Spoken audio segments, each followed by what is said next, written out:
SVN news కి స్వాగతం. నా పేరు రాధా. ఈ రోజు వార్తల్లో ముఖ్యాంశాలు. ప్రభుత్వం అంటే లెఫ్టినెంట్ గవర్నర్ రాజ్యసభ సభ్యులు విజయసాయి రెడ్డి.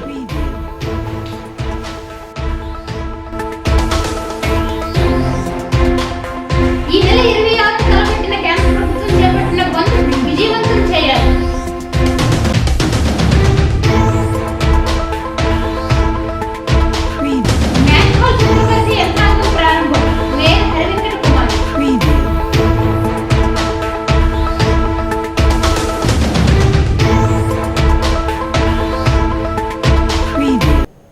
కేంద్రంలోని మోడీ ప్రభుత్వం అనుసరిస్తున్న కార్మిక రైతు ప్రజా వ్యతిరేక విధానాలు, ప్రైవేటీకరణ నిర్ణయాలకు వ్యతిరేకంగా ఈ నెల 26న జరిగే భారత్ బంద్ విజయవంతం చేయాలి అని united port dock employee Jagan పిలుపునిచ్చారు.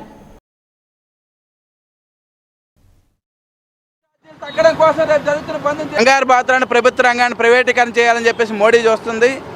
అందులో భాగంగానే ఈరోజు ప్రైవేటీకరణకు వ్యతిరేకంగా రేపు 26వ తారీఖున భారత్ బంద్కి మొత్తం అఖిలపక్ష కార్మిక సంఘాలు, రైతు సంఘాలు పిలుపునిచ్చాయి. అందులో భాగంగా విశాఖపట్నం నగరం కూడా ఈరోజు బంద్ను జయప్రదం చేయాలని చెప్పేసి అందులో భాగంగా పోర్టు దగ్గర ఈరోజు నిరసన కార్యక్రమాన్ని తెలియజేస్తున్నాం. ఇప్పటికే ఆల్రెడీ స్టీల్ ప్లాంట్ అమ్మేయాలని చెప్పేసి నిర్ణయం చేశారు. పోర్టులు అన్నింటినీ ప్రైవేటీకరణ చేయాలని చెప్పేసి మేజర్ పోర్ట్ అథారిటీ బిల్లు మార్పు చేశారు. ఈ సంవత్సరం ఒక పోర్ట్ని ఏదో పోర్ట్ని ఈరోజు ప్రైవేట్ వాళ్ళకి అమ్మాలని చెప్పేసి ఆల్రెడీ క్యాబినెట్ నిర్ణయం చేసింది. ఇప్పటికి ఆల్రెడీ పోర్టు మిగతా అన్నిటి పక్కన పెడితే పోర్టుకి ఒక పైసా కూడా ఎవరు పెట్టుబడి పెట్టవసరం లేదు. బస్ స్టాప్ ఎలాగైతే వచ్చి బస్సులు ఆగుతాయో ఆ రకంగా 4 బల్లలు వేస్తే 4 రాయి బల్లలు వేస్తే సరిపోద్ది, అక్కడ వచ్చి సిప్ అవుతుంది. కానీ ఒక పైసా పెట్టుబడి పెట్టే అవసరం లేని దాన్ని ఈరోజు ప్రైవేట్ పని ఎందుకు చేయాలని చెప్పేసి ఈరోజు ప్రశ్నిస్తున్నాం.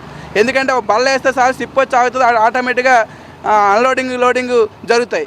అటువంటి దాన్ని ఈరోజు ఓన్లీ అదానికి కావాలని చెప్పేసి అదానికి లాభాలు తేవడం కోసం ఈరోజు పోర్టులు కూడా ప్రైవేటీకరణ చేయాలని చెప్పేసి ఆలోచన చేస్తున్నారు. పోర్టులే కాదు, ఎల్ఐసిని, బ్యాంకుల్ని, షిప్ యార్డ్ని, డాక్ యార్డ్ని అన్నిట్లో మాటలో చెప్పాలంటే అది ఇది లేదు. ఇంతకుముందు ఇప్పటి వరకు స్వతంత్రం వచ్చిన తర్వాత ఇప్పటి వరకు సాధించుకున్న ప్రభుత్వ రంగాన్ని మొత్తాన్ని ఈరోజు మోడీ ప్రభుత్వం అమ్మేయాలని చూస్తుంది. ఇది కానీ జరిగితే ఇప్పటికే ఆల్రెడీ స్టీల్ ప్లాంట్ అమ్మితే పెద్ద ఎత్తున పోట్లాడుతూ ఉన్నారు. ఆ రకంగా పోర్టులు కానీ అమ్మితే ఈరోజు దేశానికి రక్షణ కూడా ఉండదు. ఆ రకంగా ప్రభుత్వ రంగాన్ని అమ్మితే కార్మిక వర్గం తిరగబడతారు. ఇప్పటికే ఆల్రెడీ బీజేపీకి ఇప్పుడు బెంగాల్ ఎన్నికల్లో ఆల్రెడీ తిరగొడుతున్నారు. ఆల్రెడీ ఎమ్మెల్యే ప్రచారంకి వస్తే ఎంటబడి తరుగుతున్నారు. ఆ రకంగా ప్రభుత్వ రంగాన్ని అమ్మితే తప్పనిసరిగా బీజేపీని ఇక్కడ లేకుండా దేశంలో బతకనీయకుండా ఈరోజు తరిమి కొడతారని చెప్పేసి తెలియజేస్తాం. జీవీఎంసీ 42వ వార్డు రైల్వే న్యూ కాలనీ రామాలయం వీధిలో ఉన్న వెంకటేశ్వర స్వామి ఆలయంలో స్వామివారి కళ్యాణ వైభవంగా జరిగింది. వైసీపీ నార్త్ సమన్వయకర్త కేకే రాజు ముఖ్య అతిథిగా హాజరయ్యారు.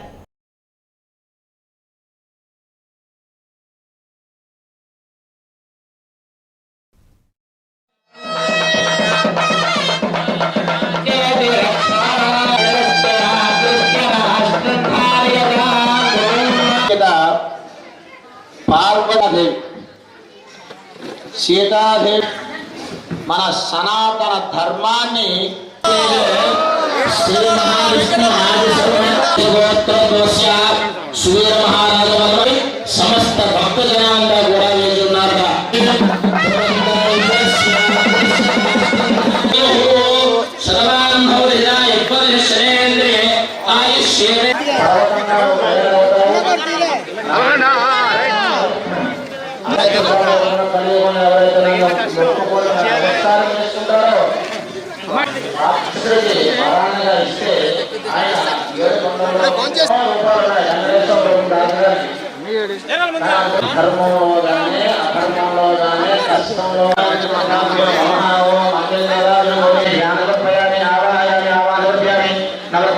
రైల్వే న్యూ కాలనీ ప్రాంతంలో శ్రీ దాడి శ్రీనివాసరావు గారి ఆధ్వర్యంలో గత 25 సంవత్సరాల నుండి వెంకటేశ్వర స్వామి కళ్యాణ మహోత్సవం జరుగుతూ ఉంటుంది. ఈ దినం ఈ కళ్యాణ మహోత్సవానికి పెద్దలు గౌరవనీయులు శ్రీ కేకే రాజు గారు కూడా విచ్చేశారు. స్థానిక కార్పొరేటరు శ్రీమతి ఆళ్ల లీలావతి గారు, ఆళ్ల శ్రీను గారు కూడా ఈ యొక్క కార్యక్రమంలో పాల్గొన్నారు. ప్రజలందరూ కూడా సుఖ సంతోషాలతో ఉండాలని, ఆ యొక్క వెంకటేశ్వర స్వామి యొక్క ఆశీస్సులు ప్రజలందరికీ కూడా ఉండాలని, ఈ యొక్క ప్రాంతంలో ఏ రకమైనటువంటి అనారోగ్య దోషాలు లేకుండా ఆ యొక్క శ్రీమన్నారాయణుడు అందరినీ కూడా చల్లగా కాపాడాలని చెప్పి శ్రీ దాడి శ్రీనివాస గారు ఈ యొక్క కార్యక్రమాన్ని చేపట్టారు. భక్తులందరూ కూడా పెద్ద సంఖ్యలో ఇక్కడ పాల్గొని స్వామివారి యొక్క తీర్థ ప్రసాదాలను స్వీకరించి అందరూ కూడా ఆరోగ్యాలతోటి తొలతూగాలని చెప్పి కోరుకుంటూ సెలవు తీసుకుంటాం. టీబీ ఓడిపోతుంది, దేశం గెలుస్తుంది అనే నినాదంతో జిల్లా క్షయనీగార సంస్థ నగరంలో ఒక అవగాహన ర్యాలీ నిర్వహించింది. ప్రపంచ క్షయ దినోత్సవ సందర్భంగా వివిధ హాస్పిటల్స్ వారు ఈ కార్యక్రమంలో పాల్గొన్నారు.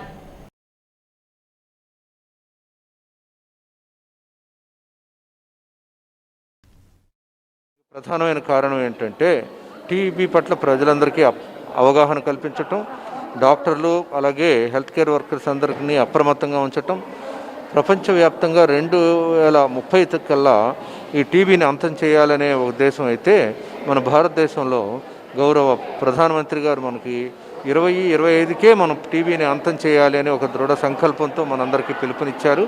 ఆ దిశగా మనం ప్రయాణం చేస్తున్నాము. అయితే ఈ ప్రయాణంలో మనం చాలా ఉధృతంగా పనిచేయాల్సిన అవసరం ఉంది.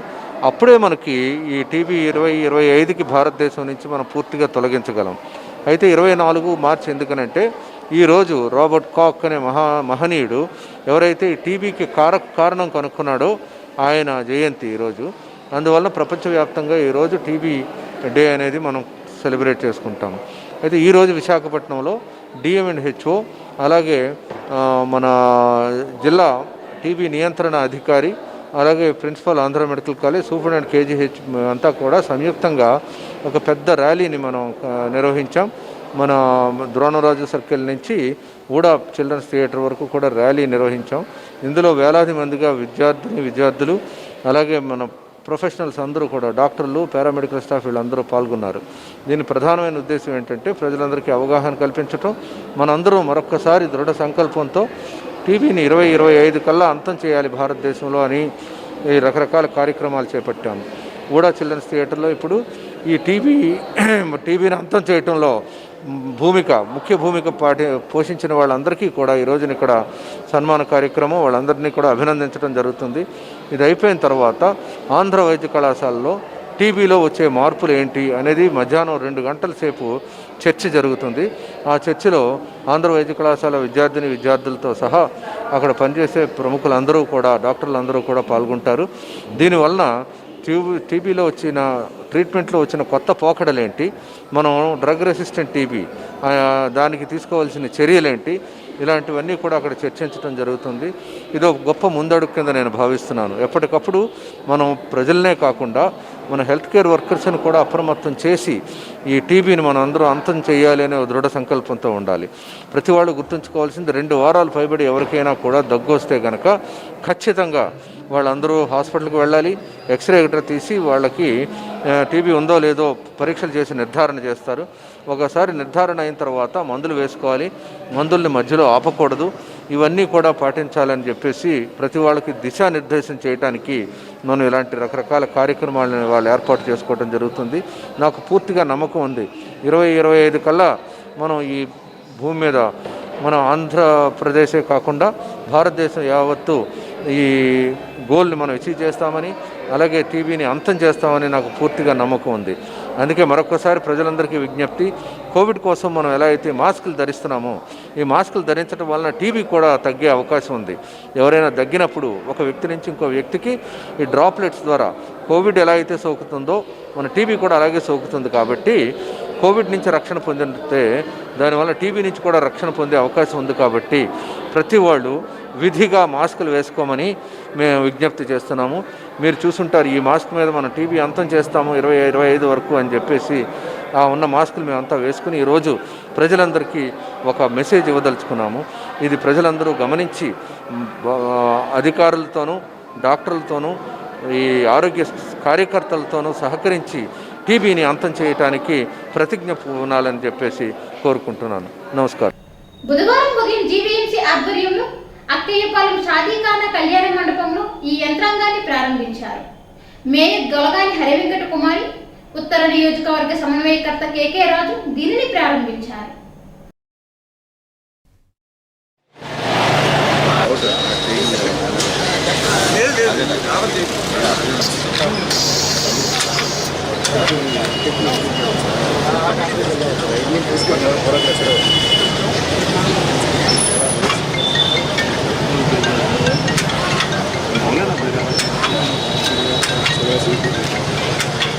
ఈరోజు రోబోటిక్ మిషన్ ద్వారా డ్రైనేజ్ క్లీన్ చేయడానికి ఉపయోగించడం జరిగింది.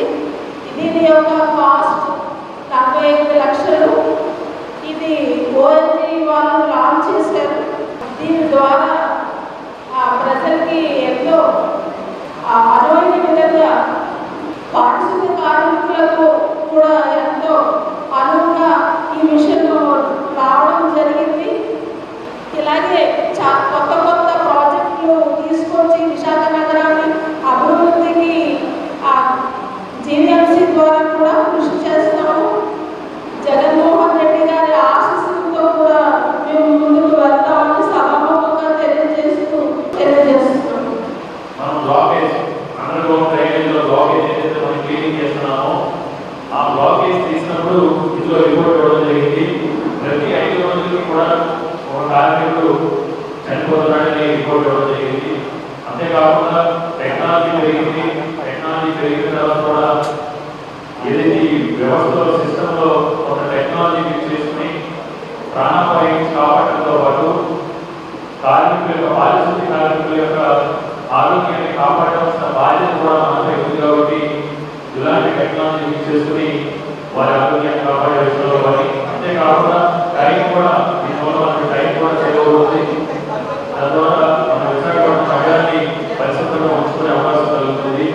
గౌరవ ముఖ్యమంత్రి వైఎస్ జగన్మోహన్ రెడ్డి గారు కూడా నేను జరిగిన municipal administration urban development authority review మీటింగ్లో విశాఖపట్నాన్ని ఈ దేశంలోనే అత్యంత పరిశుభ్రమైన నగరంగా ఒక సుందర నగరంగా తీర్చిదిద్దాలని గౌరవ ముఖ్యమంత్రి గారు కూడా ఇప్పటికే ప్రణాళిక రచించడం జరిగింది.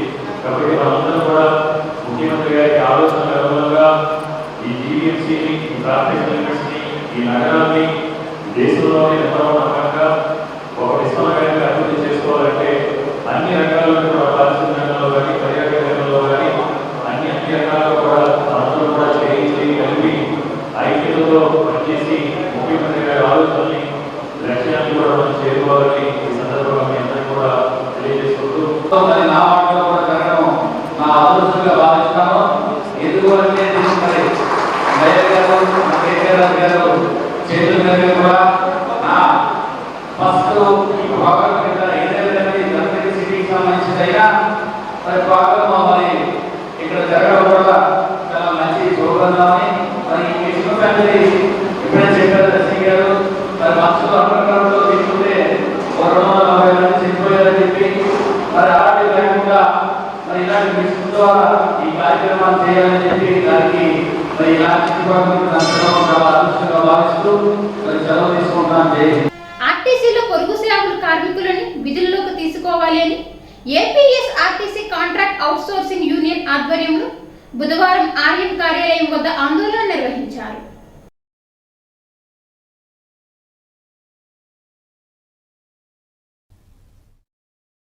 అవుట్సోర్సింగ్ కేటగిరీలో పనిచేస్తున్నాం మేమందరం. మా అందరికి కూడా మా ప్రధాన డిమాండ్ ఏంటంటే మా అందరికీ పనికి తగ్గ శ్రమకు తగ్గ ఫలితం ఇవ్వడం లేదు. సర్క్యులర్ ప్రకారం జీతాలు ఇప్పించాలి. అదేవిధంగా మమ్మల్ని అందరినీ కూడా కాంట్రాక్ట్ వ్యవస్థను రద్దు చేసి మమ్మల్ని ఆప్కాస్ ఏదైతే అవుట్సోర్సింగ్ కార్పొరేషన్ ఏదైతే ఏర్పాటు చేశారో మమ్మల్ని ఆప్కాస్ ఆ కార్పొరేషన్లో మమ్మల్ని అందరినీ ఒకే జాబితాలో తీసుకొచ్చి మాకు న్యాయం చేయాలని కోరుకున్నాం. అదేవిధంగా మాకు ఒక వారంలో ఒకరోజు సెలవు పెడితే వీక్లీ ఆఫ్ అనేది కట్ చేయడం అనేది సరికాదు. దాన్ని వీక్లీ ఆఫ్ కట్ చేయడం సరికాదు. దాన్ని సరిచేయాలని కోరుకున్నాము. అదేవిధంగా ప్రతి ఒక్కరు కూడా గ్యారేజీలలో కానీ లేదా కాంప్లెక్స్ల కానీ అందరూ కూడా పర్మనెంట్ ఎంప్లాయీస్తో పాటు పోటీపడి సమానంగా పనిచేస్తున్నాం. వారికి సర్క్యులర్ ప్రకారంగా జీతాలు ఇవ్వలేదు. మాకు కాంట్రాక్టర్లు కూడా సర్క్యులర్ ప్రకారం జీతాలు ఇవ్వడం లేదు. వాళ్ళకి మాకు సర్క్యులర్ ప్రకారంగా జీతాలు ఇవ్వాలని, అదేవిధంగా మాకు శ్రమ తగ్గ ఫలితాలు ఇవ్వాలని, ముఖ్యంగా ఏపీసీఓఎస్ ఏదైతే అవుట్సోర్సింగ్ కార్పొరేషన్ ఉందో దాన్ని మమ్మల్ని అందరినీ ఆ అవకాశంలో చేర్చి కాంట్రాక్ట్ వ్యవస్థని పూర్తిగా వ్యవస్థను రద్దు చేయాలని మరి కోరుకున్నాం సార్. ప్రధానంగా వీళ్ళు 15-20 సంవత్సరాల నుంచి అవుట్సోర్సింగ్ కార్మికులు పనిచేస్తున్నారు. మా ప్రధాన డిమాండ్ ఏంటంటే ఏదైతే అవుట్సోర్సింగ్ లాక్డౌన్ పీరియడ్లో ఏదైతే ఆగిపోయి ఉన్నారో వాళ్ళని తీసుకోవాలని అదొక డిమాండ్. యాజ్ పర్ సర్క్యులర్ ప్రకారం జీతాలు ఇవ్వాలని చెప్పేసి ఏ డిపోలను జీతాలు ఇవ్వట్లేదు. అది అలాగే సెలవులో ఒకరోజు సెలవు పెడితే వీక్లీ ఆఫ్ రద్దు చేయడం అనేది అది విరమించుకోవాలని మా డిమాండ్. అలానే ఇంకోటి ప్రధాన డిమాండ్ ఏంటంటే ఏదైతే సఫాయి కార్మికులు పనిచేస్తున్నారో ఆర్టీసీలో సఫాయి కార్మికులు సపరేట్గా సర్క్యులర్ ఉంది. ఆ సర్క్యులర్ ఇప్పటి వరకు మేనేజ్మెంట్ బయట పెట్టలేదు. ఆ సర్క్యులర్ని ఎందుకు పెట్టలేదు? ఇంచుమించు 12,500 రూపాయలు వీళ్ళు వీళ్ళకి ఇవ్వాలి. అలాగే అక్కడ వీళ్ళకి కేవలం 7,000 వేస్తున్నారు. అంటే 5,500 రూపాయలు నష్టపరుస్తున్నారు ప్రతి కార్మికుడికి, సఫాయి కార్మికులకి. ఇది మేము ఖండిస్తున్నాం, తీవ్రంగా ఖండిస్తున్నాం. ఇప్పటికైనా సరే మేనేజ్మెంట్ సఫాయి కార్మికులకు ఏదైతే కార్పొరేషన్ పరిధిలో ఇవ్వాల్సిందో అది ఖచ్చితంగా ఇచ్చి తీరాలి. అలానే ప్రతి కార్మికులకి మీరు ఇచ్చిన సర్కిల్ ప్రకారం జీతాలు ఇవ్వాలి. ఎక్కడా ఇవ్వట్లేదు, దాన్ని ఇప్పించిన బాధ్యత మేనేజ్మెంట్ అని మేము డిమాండ్ చేస్తాం. పాత కక్షల నేపథ్యంలో ఇద్దరు ఇంటర్ విద్యార్థుల మధ్య మొదలైన ఘర్షణ విశాఖపట్నం గాజువాక చైతన్య నగర్లోని కాలేజ్ సెంటర్లో బుధవారం సాయంత్రం ఈ ఘటన చోటు చేసుకుంది.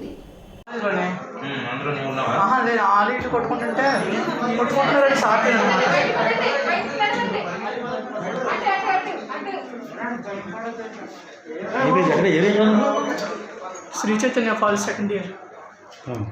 ఏం పేరు? త్రినాథ్. మీ ఉండి దగ్గర గాజువాక బీసీ రోడ్. మీ ఫాదర్ ఏం చేస్తారు? ఫాదర్ లేదు. ఎందుకు గొడవలుగా అయింది? ప్రభుత్వం అంటే లెఫ్టినెంట్ గవర్నర్ అంటున్నారు. రేపు లెఫ్టినెంట్ అనే పదం తీసేసి గవర్నర్కు అదే అమలు చేస్తారంటూ వైకాపా పార్లమెంటరీ పార్టీ నేత విజయసాయిరెడ్డి ఆగ్రహం వ్యక్తం చేశారు. దేశ రాజధాని అయిన ఢిల్లీలో బిల్ 2021పై బుధవారం జరిగిన చర్చలో ఆయన మాట్లాడారు. Sri V. Vijay Sai Reddy, you have 13 minutes. How many, sir? 13 minutes. 13. Sir, I could find only one positive aspect in the budget, and Finance Minister Madam has increased the limit of 2.5 pension in the case of PF, 2.5 to 5 lakhs, and exemption on which interest is exempted. And there are about 6 crore PF depositors, and 99% are covered, and we applaud Honorable Finance Minister in this regard. Sir, the Finance Minister Madam has very intelligently put it. The senior citizens over 75 years who have income only from pension and interest are exempted. Exempted from what? Exempted from filing income tax returns, not from income tax. So I request the Honorable Finance Minister Madam, because Madam, you have reduced only the complaints burden, not the tax burden. So I request your good self to kindly reconsider it and then exempt the senior citizens from income tax. Madam,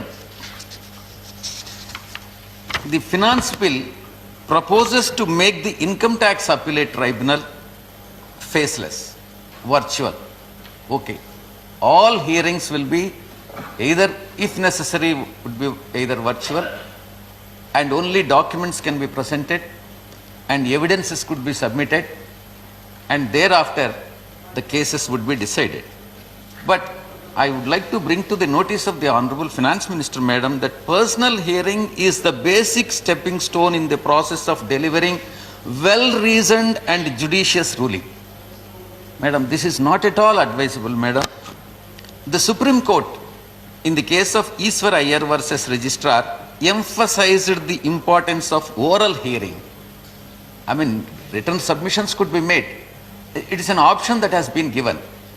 And an advocate can either give a written representation or could give an oral hearing. And observed that adi alteram patum. It means that hearing the other side. We need to hear the other side before we decide the matter. Therefore, that is the basic value of the judicial system and is deeply embedded in our constitutional order, Madam. I request you made easier. Honorable Finance Minister Madam has made it very easier. True. You can. Which is, no, I can always refer to the Madam. There is, you can't remember. Section 2, subsection 19AA of the Income Tax Act has been suitably amended to facilitate the disinvestment of public sector companies. In fact, I have expected Madam, Finance Minister Madam, to harden her stance insofar as disinvestment is concerned, but it is very much disappointing. And in fact, now the reconstruction or splitting up of PSUs into separate companies will be deemed to be a merger. Sir, further 72A has been amended to facilitate further in the case of accumulated carry forward of accumulated depreciation and also accumulated losses, only to facilitate this disinvestment companies. So the first casualties, Shipping Corporation of India and Bharat Earth Movers Limited will be the first two casualties of this amendment to the Income Tax Act. I request the Honorable Minister, Madam Minister, to reconsider this. Sir, going by publicly available information, it is available in the websites also. 31 PSUs, 31 public sector enterprises have so far got the Union Cabinet's approval for privatization. Many notable names features in this list. I would like to highlight, sir, BPCL, Air India, Shipping Corporation of India, Container Corporation of India, IDBI Bank, BEML, Pawan Hands, Neelanchal Ispat Nigam, of course, Vizag Steel, you are aware of it. They are all expected to go under the hammer in 2021 and 22. Madam, it is very, very unfortunate that the government has taken a decision to disinvest such a very good PSUs, and in fact that cannot be the source for generating the revenue. You can always seek the alternative mechanism to generate the revenues, not the disinvestment of PSUs, madam.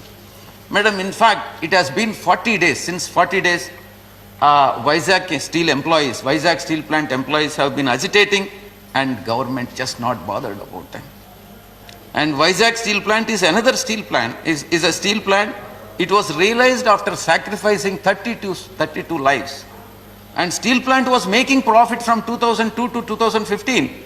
It is only after 2015 it has started incurring losses for two reasons. One is because it has gone for expansion and huge debt has been borrowed, and if debt is converted into equity, and debt is at the rate of 14%, and if debt is converted into equity, and if central government is generous, and it can happen, and it can be loss making to it can be converted into profit making. Secondly, because of non-allocation of captive iron ore mines.